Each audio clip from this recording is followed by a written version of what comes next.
கள்ளக்குறிச்சி அருகே நடைபெற்று வரும் மேம்பால பணி மெத்தன போக்காக நடைபெறுவதாக குற்றம் சாட்டப்படும் நிலையில் பணியின் தரம் குறித்து ஆய்வு செய்ய கோரிக்கை விடுக்கப்பட்டுள்ளது. கள்ளக்குறிச்சியில் இருந்து சங்கராபுரம் மற்றும் மூங்கில் துறைப்பட்டு வழியாக திருவண்ணாமலை செல்லக்கூடிய சாலையானது விரிவுபடுத்தப்பட்டு 4 வழி சாலையாக அமைக்க 126 கோடி ரூபாய் நிதி ஒதுக்கீடு செய்து சாலை பணிகள் நடைபெற்று வருகின்றன. இந்த நிலையில் கடந்த சில நாட்களாக மேம்பாலம் அமைக்கும் பகுதியில் லேசான மழை பெய்தது. இந்த மழையின் காரணமாக மேம்பாலத்தின் கரையோர பகுதி மக்களின் பாதுகாப்பை உறுதி செய்யும் வகையில் தடுப்புச் சுவர் அமைக்கும் பணி நடைபெற்று வருகிறது. இந்த தடுப்புச் சுவரானது கடந்த 2 தினங்களாக பெய்த லேசான மழைக்கு தாக்குப்பிடிக்க முடியாமல் கீழே விழுந்துள்ளது. இதனால் அப்பகுதி மக்கள் அச்சமடைந்துள்ளனர்.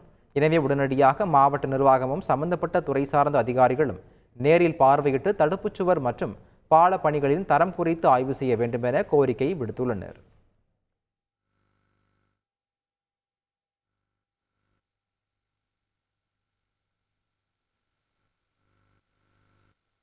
கரூர் மாவட்ட ஆட்சியர் அலுவலகம் முன்பு 50க்கும் மேற்பட்ட பெண்கள் காலி குடங்களுடன் குடிநீர் பிரச்சனையை தீர்க்க கோரி திரண்டதால் பரபரப்பு ஏற்பட்டது.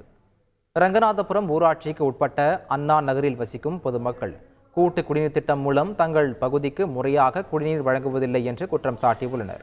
மாவட்ட ஆட்சியர் அலுவலகம் முன்பு கோஷமிடுவதற்கு அனுமதி மறுத்த போலீசார் அமைதியான முறையில் மாவட்ட ஆட்சியரை சந்தித்து கோரிக்கை மனுவை வழங்குமாறு அறிவுறுத்தி அனுப்பி வைத்தனர்.